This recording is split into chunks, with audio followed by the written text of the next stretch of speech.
हाँ जी, आप ये वीडियो इसलिए देख रहे हो बिकॉज़ आपको करना है वेट लॉस और आपने कहीं तो सुना है intermittent fasting is amazing for weight loss. तो ये वीडियो के एंड में आपको पता चल जाएगा कि इंटरमिटेंट फास्टिंग आप वेट लॉस में कैसे यूज़ कर सकते हो। बट उससे पहले हमें बहुत सारी चीज़ें जाननी पड़ेंगी because this is a complete guide on intermittent fasting not only for weight loss, will be also talking about overall health management as well as weight gain. हाँ, इंटरमिटेंट फास्टिंग आपको वेट गेन में भी helpful हो सकता है। चलो find out करते हैं। मेरा नाम है डॉक्टर उमेश वाधवानी। वीडियो शुरू करें उससे पहले 3 सेकंड का मेरा इंट्रो आएगा, फट से चैनल सब्सक्राइब करो, बेल आइकन दबाओ। चलो बात करते हैं इंटरमिटेंट फास्टिंग के बारे में।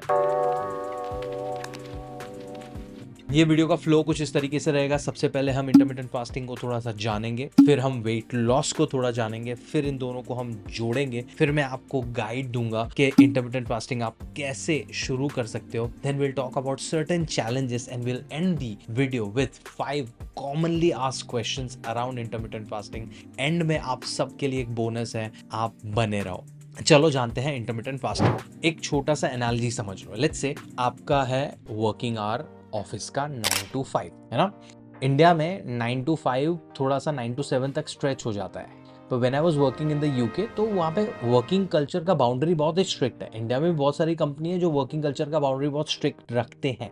बट होता क्या है कि 9 बजे आपने काम शुरू किया तो 9 बजे के बाद ही आप काम रिलेटेड कॉल्स या ईमेल्स या कोई भी कम्युनिकेशन का रिप्लाई दोगे। और 5 बजे आपने ऑफिस छोड़ दिया तो बॉस या बॉस के बाप का भी कॉल आ जाए तो आपने रिप्लाई नहीं करना है। आपने एक बाउंड्री सेट कर दी, राइट। इंडिया में भी बहुत सारे स्टोर्स है। लाइक फॉर एग्जाम्पल मेरा भाई और मेरे पापा का मोबाइल का स्टोर है, तो वो सुबह 8 बजे के आसपास स्टोर खोलते हैं और रात को 9 बजे के आसपास स्टोर बंद कर देते हैं। बट बहुत बार होता क्या है कि कस्टमर्स को मेरा घर पता है कहाँ पे है, तो बहुत बार कस्टमर्स घर आ जाते हैं मोबाइल रिचार्ज कराने के लिए और मेरा भाई हैप्पीली वो कर भी देता है ना। So there are no boundaries to it. ये मैं क्यों बात कर रहा हूँ इन बाउंड्रीज के बारे में, बिकॉज हम हमारे डाइजेस्टिव सिस्टम को कुछ शॉप की तरह, मेरे भाई की शॉप की तरह ट्रीट करते हैं। हम सुबह उठते हैं 6, 7, 8, 9 बजे के बीच में, फिर उठते ही हमारी चाय की आदत होती है, तो चाय पी ली तो आपका पाचन तंत्र, डाइजेस्टिव सिस्टम शुरू हो गया। फिर आपने ब्रेकफास्ट खाया, फिर लंच खाया, शाम को स्नैक खाया, रात को 8, 9 बजे डिनर खाया, फिर आइसक्रीम खाया, बाहर गए तो पान वान खाया, जूस पिया, सोने से पहले दूध भी पिया। तो आपका दुकान जो है वो पूरा दिन चालू है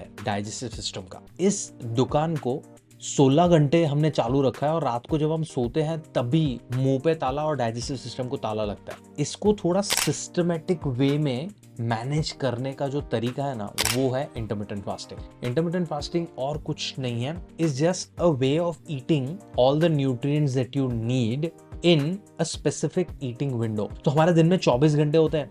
24 घंटे में अगर तुम 16 घंटे या उससे ज्यादा भूखे रहो और 8 घंटे में आपके जितने भी मील्स है, ब्रेकफास्ट लंच डिनर या ब्रेकफास्ट या लंच या ब्रंच या सपर या ब्रंच या डिनर, व्हाटएवर, 1 मील 2 मील 3 मील या 4 मील आप 8 घंटे या उससे कम के विंडो में खा लो और 16 से ज्यादा घंटे आप भूखे रहो, that means you are doing intermittent fasting.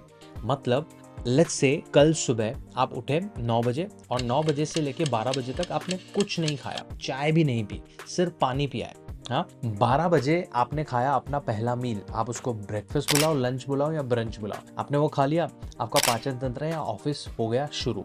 8 घंटे होते हैं रात को 8 बजे, आपने 8 बजे खाया आपका डिनर। रात को डिनर और दोपहर का 12 बजे वाला जो मील था उसके बीच में आपने स्नैक भी खाया, एक और मील भी खाया। बट रात को 8 बजे के बाद आपने कुछ नहीं खाया दूसरे दिन दोपहर को 12 बजे तक, दैट मीन्स आपने किया इंटरमिटेंट फास्टिंग। आप रहे 16 घंटे भूखे और 8 घंटे में आपने 2 या 3 मील खाया और एक स्नैक भी खाया। समझ में आ रहा है? अभी 12 और 8 का जो मैंने एग्जाम्पल दिया इज जस्ट वन एग्जाम्पल। आप सुबह 9 बजे ब्रेकफास्ट कर सकते हो, 9 बजे में 8 घंटे ऐड करोगे तो शाम के 5 बजेंगे। 5 बजे तक आपका लास्ट मील कर लो और 5 बजे के बाद कुछ मत खाओ दूसरे दिन 9 बजे तक, तो भी इंटरमिटेंट फास्टिंग। आपका जो 8 घंटे या उससे कम का जो विंडो है वो आप खुद चूज कर सकते हो। ये हो गया फंडामेंटल ऑफ इंटरमिटेंट फास्ट। ये जो 16 घंटे भूखे रहने की बात है ना, उसमें आप कोई भी चीज कैलोरी वाला खाओगे, मतलब आप डाइजेस्टिव सिस्टम को शुरू कर रहे हो। तो पानी के अलावा आइडियली नथिंग इज अलाउड। आप ग्रीन टी पी सकते हो, ब्लैक कॉफी पी सकते हो बिकॉज उनमें कैलोरीज नहीं है, पर एनीथिंग दैट हैज कैलोरीज वो आपके फास्ट को तोड़ सकता है। तो आपके दिमाग में आएगा ना कि हाँ, ये समझ गए हम, we understand what intermittent fasting is, but इसका वेट लॉस या बेनिफिट्स हैं क्या कुछ? Let's find it out. तो इसके बेनिफिट्स के बारे में बात करें तो यस, सबसे पहला, it can be a really powerful weight loss tool. And आपको ये समझना बहुत जरूरी है कि इंटरमिटेंट फास्टिंग एक मैजिक पिल नहीं है जो आपका वेट लॉस कराएगी। It's a powerful tool because weight loss सिर्फ और सिर्फ कैलोरी डेफिसिट से होगा। आपको फिगर आउट करना पड़ेगा आपको दिन में कितनी कैलोरीज चाहिए और आपको उससे कम कैलोरीज खाना शुरू करना पड़ेगा। और वो कम कैलोरीज अगर आप इंटरमिटेंट फास्टिंग में कर रहे हो तो intermittent fasting can boost your weight loss का प्रोसेस। बट आप इंटरमिटेंट फास्टिंग कर रहे हो, आप 16 घंटे भूखे रह रहे हो, 8 घंटे खाना खा रहे हो, बट वो 8 घंटे में आप तेल के कुछ भी खा रहे हो, आप वेट लॉस के फंडामेंटल्स फॉलो नहीं कर रहे हो, तो आपका वेट लॉस नहीं होगा। Intermittent fasting is not a magic pill. आप बोलोगे कि वेट लॉस के फंडामेंटल्स क्या होते हैं, टेंशन नहीं है, हम इस वीडियो में डिस्कस नहीं करेंगे, मैंने ऑलरेडी ये वीडियो बनाया हुआ है, just check that out, it's a complete guide on weight loss, आपको पता चल जाएगा। आप ये फॉलो करो और साथ में इंटरमिटेंट फास्टिंग करो, it can help you. Why? Because आपका ईटिंग विंडो कम है ना, तो कैलोरी डेफिसिट करना इजी हो जाता है। दूसरा, there are certain studies they say कि इंटरमिटेंट फास्टिंग के दौरान जब आप 16 घंटे भूखे रह रहे हो, वहां पे एक मैजिकल प्रोसेस जो एस्केलेट हो जाता है, which is autophagy. Autophagy is a process जहां पे तुम्हारी बॉडी के जो हेल्दी सेल्स है ना, वो अनहेल्दी सेल्स को खा जाता है। वो नॉर्मली भी चल रहा होता है, through out the day autophagy चल रहा होता है, बट जब तुम फास्टेड स्टेट में होते हो, जब तुम्हारा पेट खाली है, डाइजेस्टिव सिस्टम बंद है, तब ऑटोफेजी फास्टर होता है, तो you are eating damage cells more. तो अगर आपने बहुत ही अनहेल्दी लाइफस्टाइल जिया है बहुत सालों तक, तो आपकी बॉडी में बहुत सारे डैमेज सेल्स हैं जो आपके वेट को अटका के रखे हुए हैं, तो वो ऑटोफेजी की वजह से जा सकते हैं। देन आपका body is in a better hormonal situation. आपने अगर 16 घंटे तक कुछ खाना नहीं खाया तो आपका इंसुलिन लेवल्स बहुत कम है, आपके हार्मोन्स जो ग्रोथ हार्मोन है वो ऊपर है, जो आपके वेट लॉस को फैसिलिटेट करता है थोड़ा। तो these are the benefits of intermittent fasting as a weight loss tool. I'll repeat myself, it's not a magic pill. अगर आप weight loss के fundamentals नहीं follow करोगे तो intermittent fasting कुछ काम नहीं करेगा। अब बात आती है challenges की। इंटरमिटेंट फास्टिंग हर किसी के बस की बात नहीं है। उसमें प्रॉब्लम क्या आता है, जब अगर तुमने तुम्हारी दुकान सुबह 7 से लेकर रात को 11 बजे तक रोज खुली रखी है और कोई आपको बोल रहा है कि सिर्फ दोपहर को 12 से शाम को 8 बजे तक दुकान खुली रखनी है, तो थोड़ा दिक्कत आ सकता है। आपको सुबह सुबह जब आपने उठे हो और आपका पहला मील का जो टाइम है, तब तक आपको बहुत भूख लग रही है, आपको खाना नहीं मिल रहा है, तो आपका गुस्सा आ सकता है, जिसको हम बोलते हैं हंगर पैंग्स या हैंग्री पना। कभी बंदर कभी सिकंदर, भूख से तो कुछ भी बन जाता है यार।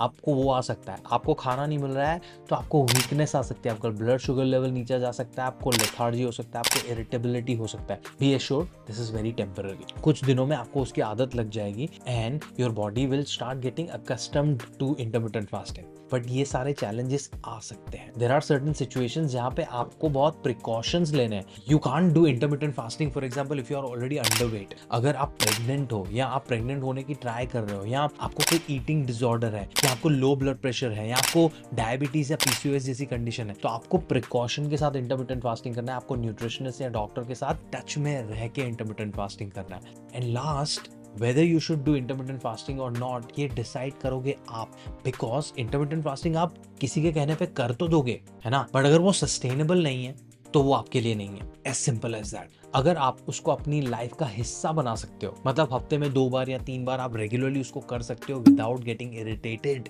without feeling miserable, then it's for you. Otherwise don't worry about it. Weight loss intermittent fasting के बगैर भी हो सकता है। जो भी बाकी के benefits हैं वो intermittent fasting के बगैर भी मिल सकते हैं। So intermittent fasting is a good tool but not a mandatory one. Intermittent fasting has benefits but all the benefits are relative benefit. ये जो भी बहुत सारे इंटरनेट पे आपको बोलेंगे कि intermittent fasting आपको inflammation क्योर कर देगा, intermittent fasting will help you, you know, age slower, वो anti aging है, या वो आपके brain health के लिए बहुत अच्छा है, या वो आपको अल्जाइमर्स में हेल्प करता है। We don't have enough studies to support that. There are very tiny studies, वो भी एनिमल्स पे की हुई हैं। सो वो सारे क्लेम्स जो हैं वो इतने स्ट्रॉन्ग नहीं है, बट जो भी बेनिफिट्स थे वो हमने इसमें डिस्कस कर लिए। Before we end the video, let's talk about 5 commonly asked questions around intermittent fasting? सबसे पहला सर, मुझे वेट लॉस नहीं करना है, वेट गेन करना है, can I do intermittent fasting? Yes you can, because तुम्हारा weight gain is equal to muscle gain. Muscle gain पे डिटेल्ड वीडियो है यहाँ पे, आप देख लो। बट मसल गेन का बेसिक फंडा है, आप फिगर आउट करो कितनी कैलोरीज चाहिए, उससे ज़्यादा कैलोरीज खाना शुरू करो and workout resistance training add करो तुम्हारी लाइफ में एंड अच्छे से नींद लो, तुम्हारा वेट गेन होगा। तो अगर जो ज़्यादा कैलोरीज हैं वो तुम इंटरमिटेंट फास्टिंग के रूटीन में फिट इन करके खा सकते हो, तो intermittent fasting is good, because intermittent fasting में ग्रोथ हार्मोन वैसे ही थोड़ा लेवल बढ़ जाता है, तो that can help you with weight gain as long as you are working out, eating more calories and sleeping well. Working out की बात आती है तो that's the second question that people ask कि सर हम फास्टेड स्टेट में workout कर सकते हैं क्या? Of course you can.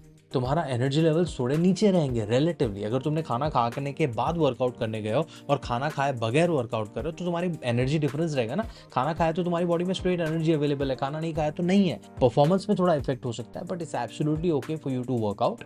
But if you feel dizzy or very weak during workout, then you should rethink, as I said थोड़े पहले, कि intermittent fasting is not for everyone. 3, a lot of people ask कि sir हम intermittent fasting में liquids ले सकते हैं क्या? Yes, green tea, black coffee, water, जो चीज जिसमें कैलोरीज नहीं है, they are absolutely fine for you to consume. Fourth question is कि सर इंटरमिटेंट फास्टिंग में हमारा मसल लॉस होगा क्या? एज लॉन्ग एज तुम सही कैलोरी, सही प्रोटीन खा रहे हो, सही से वर्कआउट कर रहे हो, सही से नींद ले रहे हो, तुम्हारा मसल लॉस इंटरमिटेंट फास्टिंग की वजह से नहीं होगा। ये 4 चीज़ें नहीं करोगे उसकी वजह से हो सकता है। एंड लास्ट, इंटरमिटेंट फास्टिंग से मेरा मेटाबॉलिज्म स्लो हो जाएगा क्या? नोप, none, Nalla. It doesn't work that way. Your metabolism depends upon so many other factors, and intermittent fasting doesn't affect that. So this was a complete and detailed guide on intermittent fasting. Just to summarize, intermittent fasting is just a way of eating जहाँ पे तुम 16 घंटे भूखे रह रहे हो और 8 घंटे में तुम्हारे सारे मील्स खा रहे हो। तुम्हारा वेट लॉस होगा या नहीं होगा, वेट गेन होगा या नहीं होगा, वो डिपेंड करेगा वेट लॉस और वेट गेन के फंडामेंटल्स पे। वो क्या है फंडामेंटल्स, उसके वीडियो के लिंक्स मैंने आपको बता दिए हैं शुरुआत में। Intermittent fasting is not a magic pill. Intermittent fasting से रिलेटेड जितने भी चैलेंजेस थे वी डिस्कस्ड, कौन कौन सी कंडीशन में आपको प्रिकॉशंस लेने चाहिए वो भी मैंने आपको बता दिया। Now if you are someone who is looking to fix your lifestyle and if you want to talk to my lead nutritionist over a free consultation call, description में जाओ, मैंने उनका कैलेंडर लिंक छोड़ा हुआ है। Complete the steps, book a session, talk to them, start working on your health from today. किसका इंतजार कर रहे हो? कोई सवाल है तो मुझे कमेंट्स में पूछो। मैं आपको मिलता हूँ मेरे अगले वीडियो में। तब तक के लिए ध्यान रखो एंड शेयर करो अपने दोस्तों के साथ ये वीडियो, बिकॉज बढ़िया है, इससे बेहतर गाइड नहीं मिलेगा आपको। कोई मिस आउट कर दिया तो मुझसे कमेंट में पूछ लेना। टाटा।